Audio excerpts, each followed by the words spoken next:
Hello friends, welcome back to my YouTube channel MTR study centre. तो आज का topic है भाषा तथा बोली तथा लिपि। आज की वीडियो में ये 3 टॉपिक समझाने वाली हूँ, तो कृपया करके वीडियो में लास्ट तक बने रहिएगा। और थ्योरी के साथ साथ ऑब्जेक्टिव क्वेश्चंस भी लाए हैं, तो वीडियो में लास्ट तक बने रहना। और अगर आपको वीडियो अच्छी लगती है तो वीडियो को लाइक और चैनल को सब्सक्राइब कर लेना। तो स्टार्ट करते हैं। भाषा की परिभाषा। मनुष्य एक सामाजिक प्राणी है। समाज में रहकर विभिन्न कार्यों को सभी लोग मिलकर संपादित करते हैं। इस हेतु इन्हें अपनी बात दूसरों को बतानी पड़ती है और दूसरों की बात को खुद समझनी पड़ती है। यही विचारों का आदान प्रदान कहलाता है। अब इसको समझ लेते हैं। मनुष्य एक सामाजिक प्राणी है। सामाजिक मतलब समाज में रहने वाला। मनुष्य एक समाज में रहने वाला प्राणी है। समाज में रहकर विभिन्न कार्यों को मतलब समाज में रहकर अलग अलग कार्यों को सभी लोग मिलकर करते हैं।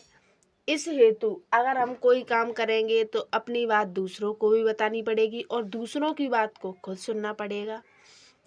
यही विचारों का आदान प्रदान कहलाता है। समझ में आ गया। मनुष्य एक समाज में रहने वाला प्राणी है। यह विभिन्न कार्यों को मिलकर करता है और अपनी बात दूसरों को बताना और दूसरों की बात खुद सुनना, यह विचारों का आदान प्रदान कहलाता है। अर्थात जिस साधन द्वारा व्यक्ति अपने मन के भावों या विचारों को दूसरों तक पहुंचाता है तथा दूसरों के विचार खुद समझता है, उसे भाषा कहते हैं। समझ में आ गया।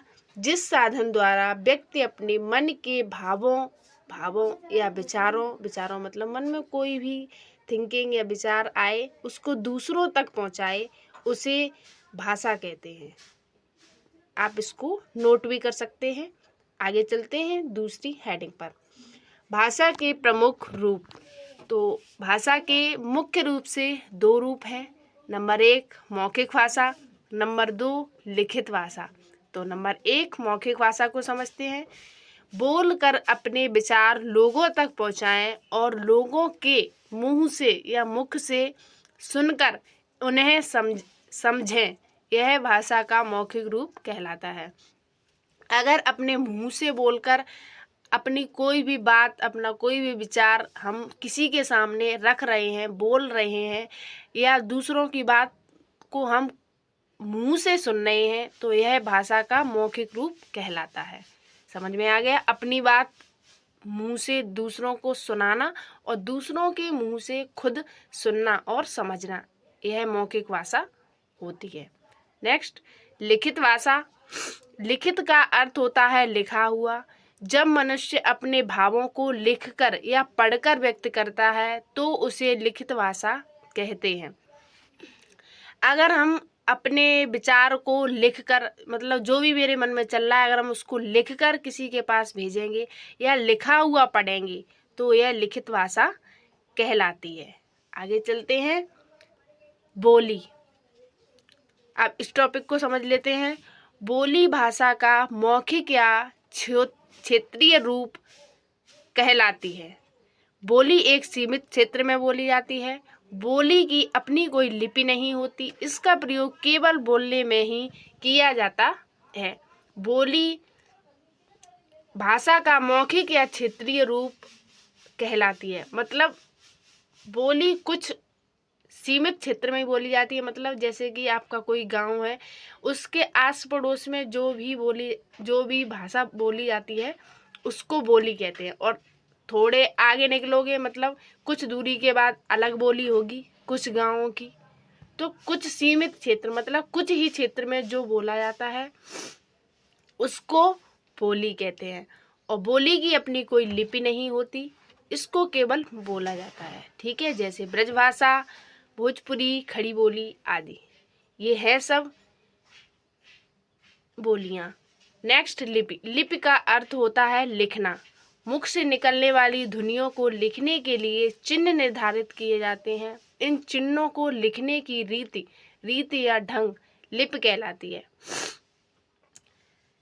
मुख से निकलना, जैसे कि हम कोई भी वर्ड बोल रहे हैं, कोई भी शब्द बोल रहे हैं, अगर उसको लिखना है और उस लिखने के लिए कोई चिन्ह निर्धारित किया गया है तो उस लिखने के ढंग को या रीति को क्या कहते हैं? लिप। जैसे कि अगर हमें कोई भी चीज़ हिंदी में लिखना है तो हिंदी के लिए कौन सी लिपि निर्धारित की गई है? क ख घ ऐसे करके, ठीक है।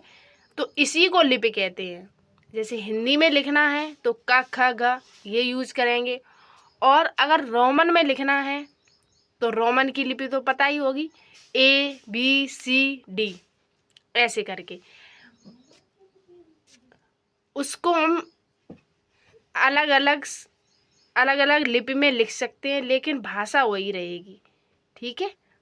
तो इसको, जैसे कि हिंदी भाषा देवनागरी लिपि में लिखी जाती है, तो इस लिपि का रूप क्या होता है? क, ख, ग आदि, याद हो जाएगा। और अंग्रेजी भाषा रोमन लिपि में लिखी जाती है, तो इस लिपि का रूप क्या है? A, B, C, और भी है इसी तरीके से। तो एक विशेष फैक्ट है, उसको पढ़ लीजिए। लिपि बदल जाने से भाषा नहीं बदलती, अर्थात भाषा को किसी भी लिपि में लिखा जा सकता है। भाषा वही रहेगी, भाषा चेंज नहीं होगी, लेकिन आप लिपि बदल सकते हैं, लेकिन लिपि बदलने से भाषा नहीं बदलती है, ठीक है। अगर वीडियो अच्छी लग रही हो तो वीडियो को लाइक कर दो और चैनल को सब्सक्राइब कर लो। आगे चलते हैं नेक्स्ट टॉपिक पर, व्याकरण के विभाग। तो व्याकरण के कितने विभाग हैं? व्याकरण को कितने भागों में बांटा गया है? नंबर 1 वर्ड विचार, नंबर 2 शब्द विचार, नंबर 3 वाक्य विचार। तो नंबर 1 है वर्ड विचार। व्याकरण इस विभाग में वर्णमाला, वर्णों के प्रकार, उच्चारण तथा उच्चारण स्थान आदि के विषय में बताता है। देखो, वर्ड विचार जो हेडिंग है उसमें किस किस का अध्ययन किया जाता है? वर्ड का, वर्णमाला का, वर्णों का, वर्णों के प्रकार का, उच्चारण, उच्चारण स्थान का। आगे चलते हैं दूसरी हेडिंग पर, शब्द विचार। व्याकरण के इस विभाग में शब्द की परिभाषा, शब्द के विभिन्न प्रकारों तथा शब्द की रचना के विषय में बताया जाता है। शब्द विचार में किसका अध्ययन किया जाएगा? शब्द की परिभाषा, शब्द के विभिन्न प्रकारों, मतलब शब्द कितने प्रकार के होते हैं, तथा शब्द रचना, शब्द की रचना कैसी हुई, इसके विषय में बताया जाता है। अब तीसरी हेडिंग है वाक्य विचार। व्याकरण के इस विभाग में वाक्य की बनावट, वाक्य के भेद तथा वाक्य के अंगों का अध्ययन किया जाता है। वाक्य विचार में किसका अध्ययन किया जाएगा? वाक्य के भेद, वाक्य के अंग, इसका अध्ययन किया जाएगा।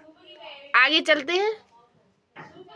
अब ये ऑब्जेक्टिव क्वेश्चंस आ गए हैं, तो इनको जरूर देखना है, जिससे आपने जो भी आगे थ्योरी में पढ़ा है वो आपका कंप्लीट हो जाएगा। नंबर 1, भाषा किसे कहते हैं? भावों तथा विचारों के आदान प्रदान के साधन को। नंबर B, लिखने के ढंग को। नंबर C, बोलने की कला को। नंबर D, इनमें से किसी को भी नहीं। तो इसका राइट आंसर होगा भावों तथा विचारों के आदान प्रदान को। नेक्स्ट क्वेश्चन, लिपि किसे कहते हैं?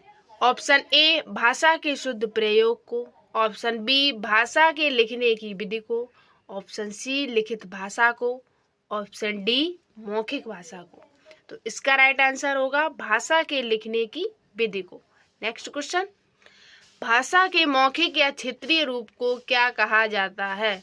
ऑप्शन A, बोली। ऑप्शन B, लिपि। ऑप्शन C, भाषा। ऑप्शन D, इनमें से कोई नहीं।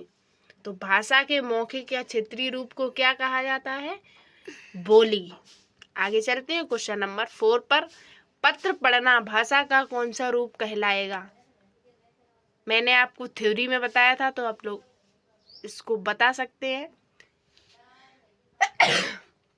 ऑप्शन ए लिखित भाषा, ऑप्शन बी मौखिक भाषा, ऑप्शन सी सांकेतिक भाषा, ऑप्शन डी इनमें से कोई नहीं। इसका राइट आंसर होगा लिखित भाषा। क्वेश्चन नंबर 5, हिंदी भाषा कौन सी लिपि में लिखी जाती है? ऑप्शन ए देवनागरी लिपि में, ऑप्शन बी गुरुमुखी लिपि में, ऑप्शन सी रोमन लिपि में, ऑप्शन डी इनमें से किसी में भी नहीं। तो हिंदी भाषा देवनागरी लिपि में लिखी जाती है। हिंदी भाषा कौन सी लिपि में लिखी जाती है? याद रखना है, हिंदी भाषा को देवनागरी लिपि में लिखा जाता है। आगे चलते हैं क्वेश्चन नंबर 6 पर। अंग्रेजी भाषा कौन सी लिपि में लिखी जाती है? ऑप्शन ए देवनागरी लिपि में, ऑप्शन बी रोमन लिपि में, ऑप्शन सी गुरुमुखी लिपि में, ऑप्शन डी इन सभी में। तो इसका राइट आंसर होगा रोमन लिपि में। अंग्रेजी भाषा रोमन लिपि में लिखी जाती है। नेक्स्ट क्वेश्चन, निम्नलिखित में से वर्णमाला का अध्ययन किसमें किया जाता है? ऑप्शन ए वर्ण विचार में, ऑप्शन बी शब्द विचार में, ऑप्शन सी वाक्य विचार में, ऑप्शन डी बोली में। तो वर्णमाला का अध्ययन वर्ण विचार में किया जाता है। नेक्स्ट क्वेश्चन, क्वेश्चन नंबर 8, वाक्य के अंगों का अध्ययन किस में किया जाता है? ऑप्शन ए वाक्य विचार में, ऑप्शन बी वर्ण विचार में, ऑप्शन सी शब्द विचार में, ऑप्शन डी इनमें से किसी में भी नहीं। तो इसका राइट आंसर होगा वाक्य विचार में। वाक्यों के अंगों का अध्ययन वाक्य विचार में किया जाता है। अगर वीडियो आपको अच्छी लगी हो तो वीडियो को लाइक, अधिक से अधिक शेयर और चैनल को सब्सक्राइब कर लेना। इसी के साथ मिलते हैं नेक्स्ट वीडियो में। तब तक के लिए बाय बाय।